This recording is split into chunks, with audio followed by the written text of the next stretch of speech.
Hello दोस्तों, स्वागत है मेरे यूट्यूब चैनल पर आपका। मैं कुमार दोस्तों फिर आपके लिए एक नई वीडियो।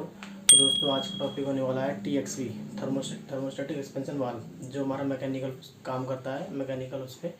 और आज का वीडियो यही है कि थर्मोस्टेटिक एक्सपेंशन वाल्व काम कैसे करता है और कैसे वर्क करता है और रेफ्रिजरेशन साइकिल में क्या काम करता है। तो दोस्तों वीडियो स्टार्ट करने से चैनल को सब्सक्राइब कर लें, प्रेस बटन का बटन दबा लें जो चैनल पर नए हैं।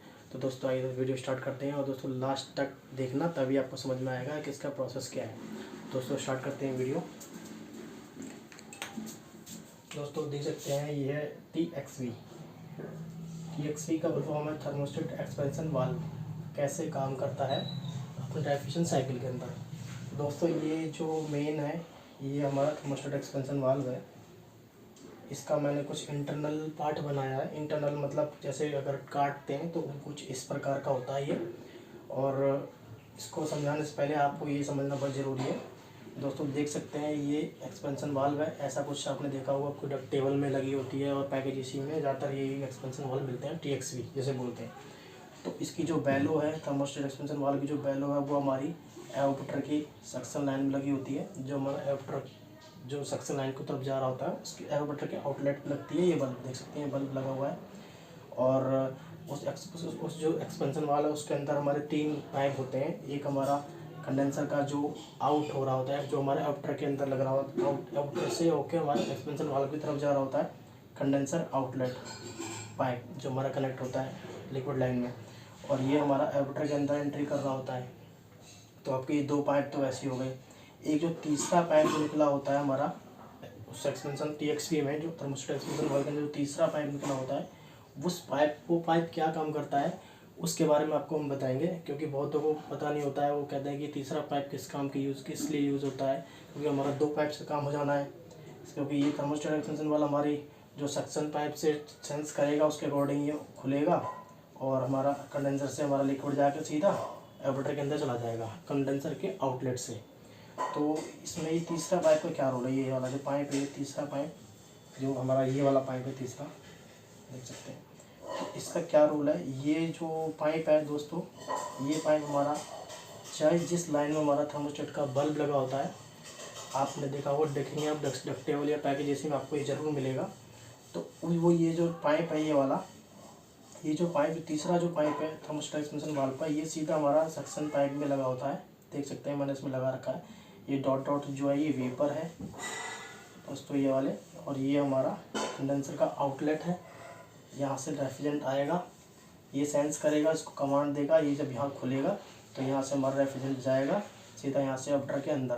तो एवोपरेटर के अंदर ये यहाँ से जाते हुए ऐसे जाएगा, और ये हमारा सक्शन पाइप के थ्रू जब एवोपरेटर का जो लास्ट जो हमारा आउटलेट होता है, जो हमारा सक्शन से जुड़ रहा होता है, वहाँ पे हमारा ये बल्ब लगा होता है। बस देखा होगा सक्शन जो हमारा थर्मोस्टेट एक्सपेंशन वाल्व है वो हमारा सक्शन के पाइप पे लगा होता है, उसके अकॉर्डिंग ये ऑन ऑफ होता है। तो ये वहाँ लगा होगा, तो उस इसी लाइन में ही हमारा ये तीसरा पाइप जुड़ा होता है, जिसमें जो वेपर हो रहे होते हैं, जो लिक्विड इस तरह यहाँ आ रहा है तो यहाँ से वेपर कन्वर्ट होके गई, क्योंकि हमारी हीट यहाँ हमारी फैन से रिमूव हो गई। तो यहाँ से वेपर ही इस एरिया में इस पाइप से ही वेपर आते हैं, और यही जो बैलो है, इस बैलो के अंदर ही वेपर होते हैं। जो हमारा रिटर्न एयर पाइप, जिसमें हमारा सक्शन पाइप पे जो बैलो लगी होती है, वो पाइप, इसी पाइप के अंदर हमारा रेफ्रिजरेंट होता है। तो ये कुछ मैंने ऐसा डायग्राम बनाया है जो हमें डक्टेबल पाइप में लगे होते हैं, डक्टेबल इसी में लगे होते हैं, इसी का ही कुछ काट के मैंने ये बनाया है। तो दोस्तों देख सकते हैं ये है थर्मोस्टेट एक्सपेंशन वाल्व का काटा हुआ भाग। ये हमारा सेंसर बल्ब होता है जो मैंने आपको बताया था, ये वाला, ये बैलो हमारी बल्ब होगी जिसे हम बैलो बोलते हैं। ये साइड में ये हमारा एवोपरेटर है दोस्तों, देख सकते हैं ये हमारा इनलेट है। मतलब एक्सपेंशन वाल्व के बाद जब हमारा एवोपरेटर में जाती है लाइन, गैस जब लिक्विड जाता है, low pressure low temperature liquid, तो ये यहाँ से इन हुआ और यहाँ से हमारा आउट हो गया। ये हमारा एवोपरेटर है, एवोपरेटर आउट लाइन, ये हमारा सीधा सक्शन पाइप में जा रहा जो ये लाइन है। तो ये हमारा आउट हो गया, तो ये हमारा यहाँ से लिक्विड गया, यहाँ से हीट रिमूव हो गया, वेपर में कन्वर्ट हो गया, यहाँ से सीधा कंप्रेसर के सक्शन लाइन में चला गया, जो कि ये सक्शन लाइन है। तो और ये जो लाइन है दोस्तों देख सकते हैं यहाँ पे, ये मैंने कुछ बनाया, ये है कंडेंसर आउटलेट लिक्विड। जो हमारा कंडेंसर से, जो हमारा कंप्रेसर से हाई प्रेशर और टेम्परेचर वेपर जा रहा होता है, वो उसकी हीट रिमूव होकर जब हमारा एक्सपेंशन वाल्व में एंट्री करता है, वो वाला पॉइंट ये है।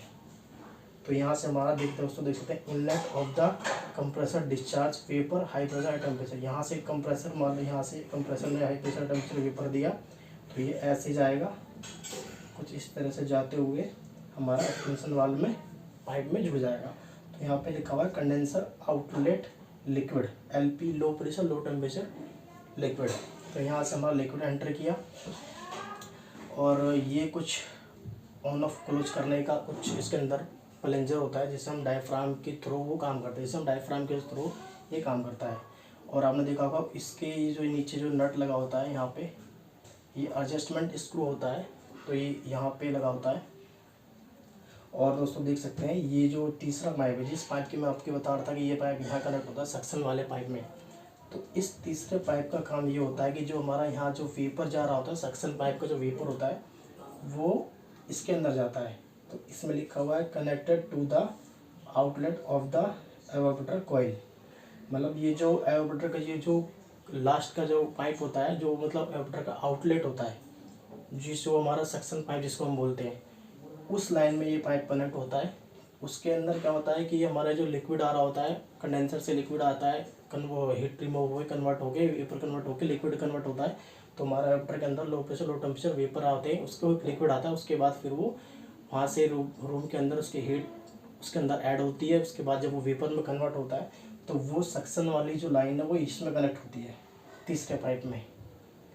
तो इसमें जो पाइप में जो लाइन कनेक्ट होती है उसके अंदर low pressure low temperature vapour होता है जो हमारा सक्शन कंप्रेसर करता है। उस वाली लाइन में हमारा ये वाली बैडो भी लगी होती है उसी में।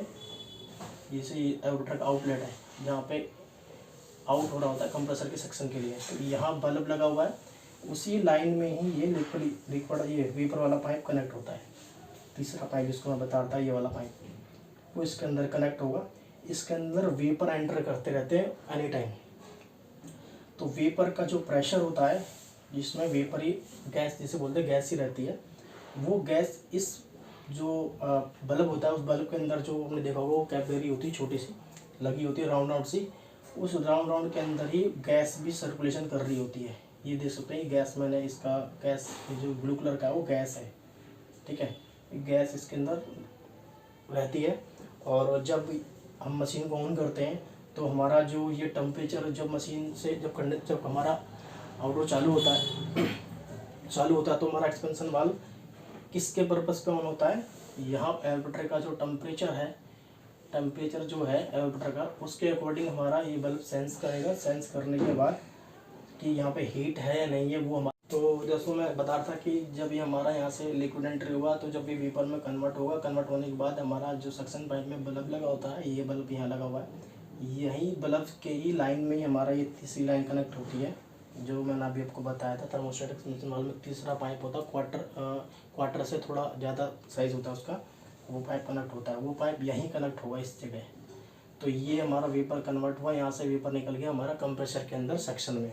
तो कंप्रेसर के जब हाई प्रेशर हाई टेम्परेचर वो कन्वर्ट होगा, low pressure low temperature compressor हमारा कंप्रेस करेगा तो वो कन्वर्ट हो जाएगा high pressure high temperature vapour में, जो कि हमारा यहाँ से दोस्तों मैंने दो लिख रखा है inlet of the compressor discharge vapour high pressure high temperature vapour. जब यहाँ से हमारा कंप्रेस करेगा गैस को तो यहाँ से वेपर हमारा कंडेंसर के अंदर इन होगा। इन होने के बाद ऐसे इस तरह से हीट को रिमूव करेगा बाय फैन के द्वारा। जब हीट रिमूव हो जाएगी तो लिक्विड में कन्वर्ट हो जाएगा। लिक्विड में कन्वर्ट होने के बाद यहाँ पे देखो मैंने लिख रखा है condenser outlet liquid LP low pressure low temperature liquid. तो ये लिक्विड यहाँ से हमारा एंटर करेगा इस लाइन के थ्रू, इस ओरिफेस के थ्रू हमारा एवापोरेटर के अंदर जाना स्टार्ट हो जाएगा। तो ये ओरिफेस हमारा किस पर्पस पे काम करता है, जो इस पाइप के अंदर जो हमारी गैस होती है डायफ्राम से बोलते हैं, डायफ्राम सॉलिड ब्रास ड्राइवर। जो डायफ्राम होता है वो सॉलिड ब्रास का होता है। ये जो ड्राइवर होता है ये ड्राइवर हमारा इसको प्रेस करेगा नीचे जब यहाँ पे गैस एक्सपेंड होगी, मतलब गैस का वेपर में कन्वर्ट हो जाएगी, ज़्यादा प्रेशर बन जाएगा, तब ये हमारा डायफ्राम नीचे होगा तो हमारा यहाँ से ओरिफिस खुल जाएगा। ये यहाँ पे गैस टेम्परेचर एक्सपेंड जब होगा जब हमारा एवापोरेटर में टेम्परेचर ज़्यादा होगा, रूम में हमारा रिक्वायरमेंट है कूलिंग की, तो हमारा ये बल्ब यहाँ से सेंस करेगा। सेंस करने के बाद यहाँ पे गैस जो हमारी इसके अंदर गैस है बल्ब के अंदर वो एक्सपेंड होगी, वेपर में कन्वर्ट होगी। तो हमारा यहाँ पे प्रेशर इंक्रीज होगा। प्रेशर इंक्रीज होने के बाद हमारा ये जो ओरिफिस है ये डाउन होगा और ये जो हमारी स्प्रिंग है ये भी डाउन होंगी। उसके बाद हमारा यहाँ से लिक्विड जाना स्टार्ट हो जाएगा एवोपरेटर के अंदर। जब हमारा एवोपरेटर के अंदर टेम्परेचर मेंटेन हो जाएगा तो हमारा यहाँ पे जो गैस है वो हमें यहाँ से सेंस करेगा, सक्शन पाइप से बल्ब सेंस करेगा कि रूम में टेम्परेचर मेंटेन हो गया है। तो ये सीधा यहाँ से जो गैस इसके अंदर एक्सपेंड हो रखी थी वो अब वो मतलब लो प्रेशर में हो जाएगी। पहले इंक्रीज हो रही थी, अब वो लो प्रेशर में कन्वर्ट हो जाएगी। तो यहाँ से हमारा ये डायफ्राम है जो वो पहले यहाँ पे इंक्रीज था, फैल रहा था गैस, अब यहाँ पे गैस सिकुड़ना स्टार्ट हो जाएगी। तो ये डायफ्राम ओरिफिस हमारा यहाँ से बंद कर देगी, इसको ये बंद कर देगी तो हमारा यहाँ से रेफ्रिजरेंट जाना एवोपरेटर के अंदर बंद हो जाएगा। तो दोस्तों ये जो इसकी जो मैंने आपको ये दो एरो बना रखे हैं, इसका मतलब evaporator pressure pushing up on diaphragm, मतलब ये अप ऑन मतलब अप एंड डाउन डायफ्राम करती है। ये दो निडल ये जब करेंगे जब यहाँ प्रेशर इंक्रीज होगा। इंक्रीज कब होगा? जब हमारा एवोपरेटर के अंदर टेम्परेचर हाई होगा। तो ये बल्ब यहाँ से सेंस करेगा, उसके बाद यहाँ गैस एक्सपेंड होगी। एक्सपेंड होने के बाद यहाँ से हमारा ये डायफ्राम नीचे होगा। जब डायफ्राम नीचे करेगा तो यहाँ ओरिफिस हमारा खुल जाएगा। तो यहाँ से हमारा कंडेंसर से आउटलेट से हमारा लिक्विड आना स्टार्ट हो जाएगा। ये लिक्विड हमारा एवोपरेटर के अंदर जाना चालू हो जाएगा। तो ये कुछ मैंने आपको प्रोसेस बताया है कि एक्सपेंशन वाल्व किस तरह से काम करता है, जो TXV होता है। और ये जो पाइप है, जो तीसरा पाइप है ये वाला पाइप हमारा कनेक्ट कहाँ होता है? एवोपरेटर के आउटलेट पे, सक्शन पाइप पे लगा होता है, जिससे वहाँ से गैस हमारी परमानेंट आ रही होती है, इसके अंदर ऑलरेडी रहती है, इस डायफ्राम के अंदर। यहाँ पे मैंने लिखा हुआ भी है। तो दोस्तों ये तीसरा पाइप इसी के ही इस सक्शन पाइप की लाइन में ही लगा होता है। तो इसके अंदर हमारा कोई जल नहीं होता, ओनली गैस होती है। तो ये गैस के पर्पज़ पे ये बल्ब मतलब सेंस करता है, सिकुड़ता है और फैलती है गैस। जब फैलती है, जब यहाँ पे टेम्परेचर ज़्यादा होगा तो फैलेगी, जब यहाँ टेम्परेचर मेंटेन हो जाएगा तो वहाँ पे गैस सिकुड़ जाएगी। जब सिकुड़ जाएगी तो ये ओरिफिस हमारा बंद हो जाएगी, जिससे कि हमारी गैस एंटर करना एवोपरेटर के अंदर करना बंद हो जाएगी। तो ये TXV का कुछ मैंने आपको बताया है। आई होप आपको अच्छा लगा होगा कि TXV कैसे काम करता है, क्योंकि बेसिकली लोगों को काट के नहीं पता होता कि कैसे काम होता है। तो मैंने कुछ काट के ऐसे चित्र बनाया, आपको समझ में आया होगा आई होप। और दोस्तों देख सकते हैं ये जो नीचे एक नट लगा होता है, उस नट को हम खोलेंगे तो वो मैनुअल भी हम इसको कर सकते हैं। मैनुअल जब करेंगे जब हमारा ये डायफ्राम काम करना बंद कर देगा, तो हम इसको मैनुअल कर सकते हैं। अदरवाइज़ मैनुअल नहीं करना चाहिए, क्योंकि हमारा जो सेंसिंग बल्ब काम करना बंद कर देगा, डायफ्राम काम करना बंद कर देगा, तो हमारी साइकिल में दिक्कत आना स्टार्ट हो जाएगी। तो ये इमरजेंसी के लिए होता है, पर ऐसे करना नहीं चाहिए। तो आई होप दोस्तों वीडियो अच्छी लगी आपको। दोस्तों कैसी लगी वीडियो आपको ज़्यादा कमेंट में मुझे ज़रूर बताएं, और इस चैनल को सब्सक्राइब कर लें, प्लस बेल का बटन दबा लें। वीडियो अच्छी लगी होगी, और कमेंट बॉक्स में मुझे ज़रूर बताएं कि अगली वीडियो किस चीज़ पे बनाऊँ मैं। तो आशा करता हूँ दोस्तों वीडियो आपको बहुत अच्छी लगी होगी। Thank you watch my video.